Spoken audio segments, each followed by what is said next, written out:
আমার নাম সজীব ৭ বছর বয়স পুরান ঢাকার সূত্রাপুর এলাকার মঠের গলিতে থাকি আমার জীবনে একজন মাত্র মানুষ আর তিনি হচ্ছেন আমার মা আমার বাবা নেই আমার যখন ৪ বছর তখন আমার বাবা মারা গেছে আমার কথা ভেবে মা আর বিয়ে করেনি যাই হোক আমার মায়ের পরিচয় দেই ৩-৮ বয়সী আমার মা একজন স্কুল শিক্ষিকা তাও যেমন তেমন নয় বাংলাদেশের খুব পরিচিত একটা English medium school and college sticker শিক্ষিকা আমার মা প্রচণ্ড স্মার্ট একজন নারী সব কাজে সে পারদর্শী আমিও ওই কলেজেই পড়ি মা একসাথে বাসার ও কলেজের সকল দায়িত্ব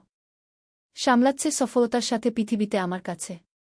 আমার মার চেয়ে সৌন্দর্যময় নারী আর একটাও নেই আমি কখনো মাকে বাজে নজরে দেখিনি কিন্তু মার যতটাই প্রকাশক সৌন্দর্য তাতেই বলছি মার চেয়ে বেশি মার কেউ পাবে না গত সপ্তাহে মার কাছে সব মিলিয়ে ৪টি প্রপোজাল এসেছে বিয়ের কিন্তু মা সবাইকে একই কথা বলে যে আমার ভালোবাসা আমাদের মা ছেলের বাইরে কেউ ভাগ পাবে না আমি মার ভালোবাসায় পাগল আর আমরা কেউ কাউকে ছাড়া বাঁচতেই পারি না এমন কোনো বিষয় নেই যা আমি মাকে বলতামও না আমি ছোট থেকেই খুব শার্প ক্লাস 1-এ ভর্তি হবার পর আমরা মা ছেলে কর্তৃপক্ষ ছাড়া কেউ জানে না কখনো আমরাও এমন আচরণ করি না যে কেউ বুঝবে যদিও এটা মা আর আমি প্ল্যান করে করেছি কারণ আমাদের খুব মজা লাগত মাকে এখনও দেখতে ২০২১ বয়সী মনে হয় মা সবসময় 3 পিস পরে তবে তা হাতা কাটা বা ফুল হাতা এক এক সময় এক এক রকম তবে খুব টাইট নয় এতেই মাকে দেখে যে কোনো পুরুষ পাগল হতে বাধ্য মা প্রতিদিন আমাকে নিজেই গাড়িতে করে কলেজে নিয়ে যায় আমাদের একটা হোয়াইট স্কোডা গাড়ি আছে সেটা মা নিজেই ড্রাইভ করে মা বাসায় কাজ করার সময় সাধারণত ওড়না কুণ্ডে বেঁধে কাজ করে আমাদের ঘটনা শুরু হয়ে ছিমছামভাবে এবং পুরো প্রাকৃতিক উপায়ে এবং অ্যাক্সিডেন্টালি একদিন আমি একটা অঙ্ক বোঝার জন্য মার রুমে ঢুকলাম রুমে ঢুকেই আমি ও মা সামনাসামনি ও দুজনেই অবাক হয়ে গেলাম কারণ মাত্র গোসল করে বের হয়েছে আর শুধু টাওয়াল পরা ছিল আমি কয়েক সেকেন্ড কোনো কথা বলতে পারিনি চোখ মার উপর থেকে সরছে না কিন্তু লজ্জা পেয়ে মার চিৎকারে আমিও একটা চিৎকার দিয়ে বেরিয়ে আসি এসে বাহিরের দরজার পাশে দাঁড়িয়ে বলি সুরিমা আমি একটা অঙ্ক বুঝতে এসেছিলাম পরে বুঝে নিব এই বলে আমি আমার রুমে গিয়ে খাটে বসতেই মার দেখা এই পলকে সৌন্দর্য চোখ থেকে সরাতে পারছি না হঠাৎ বুকটা ধরফর করছে চোখ পড়ল প্যান্টের দিকে আমি ভয় পেয়ে গেলাম দেখি প্যান্ট ফুলে ঢোল হয়ে আছে আমার মন ভাঙচুর হয়ে যাচ্ছে মাকে এমন আবেদনময়ী রূপে দেখে কখন যে ঘুমিয়ে গেলাম বলতেই পারি না ঘুম ভাঙতে দেখি তখন সন্ধে হয়ে গেছে উঠে ফ্রেশ হয়ে বের হলাম রুম থেকে সামনে মা পড়ে গেল ড্রয়িং রুমে বসে টিভি দেখছে আর সবজি কাটছে আমায় দেখে হাতে ইশারায় পাশে বসতে বলল আমি বসলাম মা একটা হাতা কাটা ব্রাউন সালোয়ার কামিজ পরা ছিল সুন্দর লাগছে কিন্তু মার চেহারা দেখে মনটা ভেঙে গেল আমার মাকে নিয়ে কি সব বাজে চিন্তা করেছি আমি হঠাৎ মার ধাক্কায় জ্ঞান ফিরল কি হলো বাবা কি ভাবছিস করে না আম্মু কিছু না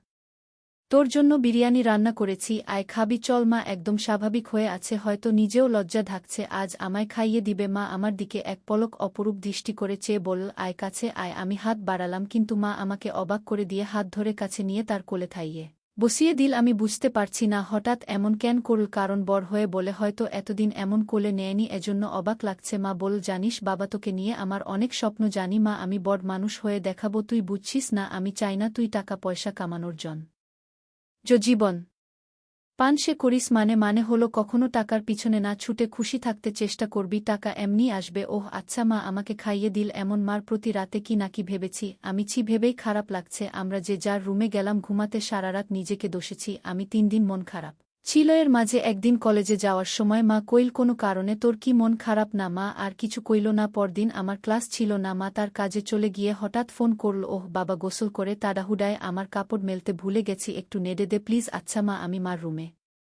গেলাম গিয়ে বালতি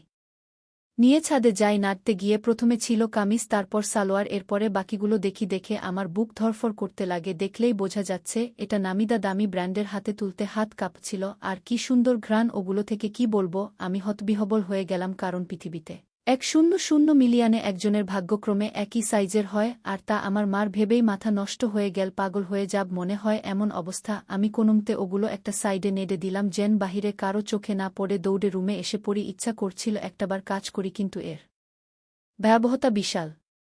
বলে নিজেকে সরিয়ে নেই এরপর ইন্টারনেটে দেখতে লাগলাম এসব নিয়ে দেখি অসাধারণ বিষয় স্বামী মায়া গেলে ছেলেই এর দায়িত্ব নিবে এবং সব খেয়াল রাখবে তা শারীরিক মানসিক সব হতে পারে এটা বইতে লেখা নারী অন্য কোনো দেহের সাথে জড়াতে না চাইলে কাম বাসনা পূরণ করা সন্তানের দায়িত্ব আমি ঠিক করে বুঝতে পারছি না এসব ভাবতে ভাবতে ঘুমিয়ে পড়লাম উঠলাম মার ডাকে দেখি মা সামনে দাঁড়ানো বসল বিছানায় ও আমার মাথায় হাত বুলিয়ে কইল ঘুম শেষ হলো আয় খাবি আয় আমি উঠে গেলাম ডাইনিং রুমে মা চা বিস্কিট এনে বলল চল ছাদে বসি আমরা ছাদে বসলাম গিয়ে মা কাপড় দেখে কইল আমি আজ ভুলেই গেছিলাম এইরে আমার ওই কাপড়গুলো কোথায় আজ কি ধুয়ে দেইনি নাকি না মা ওইটা পিছনে আছে এমনভাবে কইল যেন ছেলের সামনে এগুলো কোনো ব্যাপারই না মা সব কাপড় তুলে হাতে নীল মা কইল গরমের ছুটিতে দিয়ে দিল বলো কোথায় যাবে ঘুরতে আমরা তো বাসায় সময় কাটাই না চলো এই ছুটি বাসায় নিজেদের সময় দেই মা অপলক তাকিয়ে আছে আমার দিকে কি মা ভুল বলেছি মা আমার গালে হাত বুলিয়ে কইল কোনো ভুল বলিস নি বাবা তুই অনেক বড় হয়ে গেছিস বাবা লাভ ইউ বেবি বলেই মা আমায় বুকে জড়িয়ে ধরল এটা অবশ্য সবসময় হয় কিন্তু আজ ভিন্ন একটা ঘ্রাণ আসছে মার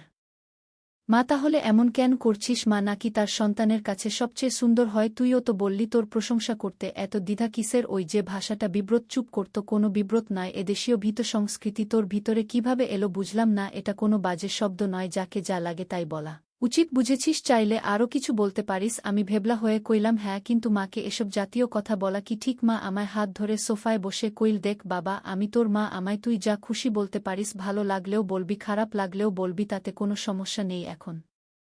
তুই যদি আসলে আমায় মা বলে আপন নাই বা ভাবিস তাহলে আর আমার কি করার স্বামীকে হারিয়ে একমাত্র সন্তানের সঙ্গ কপালে না জুটলে তো আর কিছু করার নেই আমি বুঝলাম মা মনে মনে কষ্ট পাচ্ছে আর প্রশংসা করায় মা আমায় বাধা দেয়নি পশ্চিমা দেশের মতো মা আমায় স্বাধীনতা দিচ্ছে ভালো তো এমনিতেই বাসে মা তাই মার মন ভালো করতে কইলাম okay my dear lovin' mother let's show me your best move মা হেসে দিয়ে আমায় ধন্যবাদ দিয়ে কইল লাভ ইউ মাই ডিয়ার তোর জন্যই বেঁচে আছি আমায় তুই বুঝিস বলেই আমি পরিণত মা বল কোনো গানে নাচবো কাটা লাগা গানে মা চোখ বট করে কইল মতিব আমি হেরে যাওয়ার মতো মাথা নিচু করলাম মা আমার থুতনি ধরে তুলে চোখে লাস্ট সময় হাসি এনে কইল আমার ছেলে বলবে আর আমি মা হয়ে তা করব না এটা হতে পারে না বলেই মা কাটা লাগা গান বাজিয়ে পৃথিবীর সকল সৌন্দর্য নিজের উপর এনে নাচতে লাগল সে কি মুভ ও স্টাইলে নাচল কি বলবো মনে হচ্ছিল যেন আমার গার্লফ্রেন্ড হলেও এমন ভঙ্গিতে নাচত না পুরোপুরি বোল্ড লাগছে মাকে আমি দাঁড়িয়ে হাততালি দিলাম ও মাকে গিয়ে সালাম করলাম মা অবাক হয়ে গিয়ে কইল কি ব্যাপার সালাম কেন কারণ তুমি আমায় এত ভালোবাসো আমায় এত বিশ্বাস করো তাই এমন সাজে আমি কখনো ভাবিনি তোমায় দেখব তাও আবার আমার অন্যায় আবদার রেখে এই বোল্ড সোম ড্যান্স করলে তোমার কি খারাপ লেগেছে মা কইল এজন্যই তোকে এত বেশি ভালোবাসি রে বাবা তুই খুব মাসুমার হনেস্ট আর খুবই কিউট শোনো তাহলে তুই আমার একমাত্র সন্তান আর একমাত্র সঙ্গী যাকে নিয়ে আমার জীবনমরণ সব তোর কাছে খারাপ লাগার কিছু নেই আমি তোকে ভালোবাসি রে বাবা আর এমন কেমন বলিস এটা একদম স্বাভাবিক আমি চুপ করে রইলাম মা কয়েক সেকেন্ড আমার দিক তাকিয়ে থেকে কইল আচ্ছা এখন গোসল করে আসি মা চলে গেল আমি আর পিছন দেখার কেমন মনোবল পাচ্ছি না তবে 1-0 মিনিট পর হঠাৎ মা ডাক দিল আমি মার রুমে যেতেই আবারও সেই মুহূর্ত সামনে করলাম মাকে এরূপে দেখে বুক ধকধক করছে আমি কিছু বলতে পারছি না কিন্তু মা আমায় দেখে মোটেও বিচলিত নয় একটু কড়া কণ্ঠে কইল বস বিছানায় আমি কি করব বুঝতে পারছি না মা এবার আরও একটু কড়া হয়ে কইল বসতে কইলাম না আমি চট করে বসলাম মা আরেকটা তোয়ালে দিয়ে চুল মুছে তাতে বেঁধে এসে আমার পাশে বসল আমি নিচের দিকে মুখ করে আছি আমার দিক তাকা আমি তাকালে মা কইল আমি তোর কি মা আমি খেয়াল করছি সেই দিন এমন তোয়ালে পরা দেখার পর থেকে তুই পাল্টে গেছিস কেন এমন কেন করছিস আমি সরিমা আমি আসলে সেদিন একটা অঙ্ক বুঝতে এসেছিলাম জানতাম না তুমি গোসল করে তোলে পড়ে বের হয়েছিলে তাই ঢুকে পড়ি আর হবে না মা ভুল হয়ে গেছে আর একটা কথা বললে একটা চর মারব তোকে সারা জীবন এ শিক্ষা দিয়েছি আমি না তোর মা তুই ছোট থেকে আমায় এমন দেখেছিস এখন একটু বড় হয়েছিস বলে আর দেখিস নি তাতে এমন করার কি হলো কিন্তু এখন তো আমি বড় হয়ে গেছি মা আবার কথা বলে সন্তান আজীবন মার কাছে ছুটেই থাকে আর তোয়ালে পড়ে দেখায় কি দুনিয়া উল্টে গেছে আমায় কি তোয়ালেতে দেখতে এতটাই বিশ্রী আমি মার মুখে হাত দিয়ে কইলাম না মা দুনিয়াবি সবচেয়ে সুন্দর তুমি যা সবকিছুতেই তাহলে এত কাহিনী কেন আমি ভেবেছি তুমি আমায় কি নাকি ভাববে তাই ভয়েছিলাম শোনো আমরা ছাড়া আর কে আছে যে নিজেদের স্পেসটুকু নষ্ট করব তোয়ালে পড়ে দেখলে কিছুই হয় না বাবা আয় বুকে আয় এরপর মা কইল তোর খিদে লাগেনি যা ড্রয়িং রুমে বস আমি আসছি আমি অপেক্ষা করছি মা এলো কিচেনে রান্না করছে আর গুনগুন করে গান গাইছে আমি পিছন থেকে জড়িয়ে ধরলাম মাকে পিছন তাকিয়ে দেখে আমি হাত সরিয়ে নেই মা মুচকি হেসে আমার হাত ধরে গান গাইতে থাকল আমিও হাত দিয়ে জড়িয়ে ধরে কইলাম কি ব্যাপার মনে এত খুশি আমার জীবনে এমন একটা ছেলে থাকলে খুশি হব না বল কি খাবি স্যুপ আচ্ছা যা টিভি দেখো আমি আসছি স্যুপ নিয়ে আমি বসে টিভি দেখছি মা স্যুপ এনে আমায় খাইয়ে দিল ও নিজেও খেল আচ্ছা আমার কিছু শপিং করতাম তুই থাক একটু বাসায় আমি চলে আসব তারা মা শপিং করতে চলে গেল এলো অনেকগুলো ব্যাগ নিয়ে সব নিয়ে সোজা রুমে রেখে এলো কি কিনলে এমনি কিছু জিনিস মা এড়িয়ে গেল বুঝলাম হয়তো নিজের কাপড় কিনেছে তা তো আর ছেলেকে দেখানো যায় না যাই হোক পরদিন কলেজে যাওয়ার জন্য গাড়িতে বসে আছি মার জন্য মা গেট লাগিয়ে যখন গাড়িতে এলো তখন আমি আকাশ থেকে পড়লাম মা একটা হলুদ ট্রান্সপারেন্ট শাড়ি পরেছেন জাচিং ব্লাউজের সাথে মনে হলো আমি আকাশ থেকে পড়লাম। মাকে এমন রূপে দেখে মা আমার চেয়ে থাকা দেখে কইল, কি হলো, এমন তাকিয়ে আছিস কেন? তুমি অনেক পাল্টে গেছ। মা মুচকি হেসে কইল, এটা কি তোর খারাপ লাগছে? আরে না না, আমার কাছে উল্টো ভালো লাগছে। মা চোখ কুঁচকে কইল, ভালোটা আবার কেন? আমিও চাই তুমি নিজের জীবন সাজাও, ভালো খুশি থাকো। পোশাকটা না হয় তারই শুরু। মার মুখে উজ্জ্বল গর্বের হাসি। আজকে অসাধারণ লাগছে মা, আমি ভাবছি এখন থেকে শাড়ি পরব। ভালো ডিসিশন, কিন্তু শুধু শাড়ি কেন? এমনি না হলে আর কি পরা যায় বলতো? মা আমাকে জিজ্ঞেস করছো মা? কাকের মতো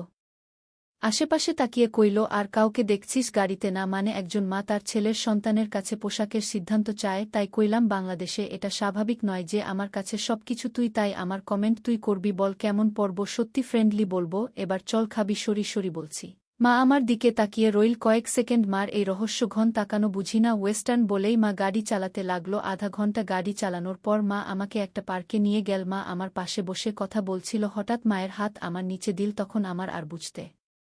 বাকি রইল না মা কি করতে চাইছে। আমি বুঝতে পারছিলাম যে মা আমার জন্য পাগল হয়ে গেছে, নিজেকে আর আটকে রাখতে পারছে না।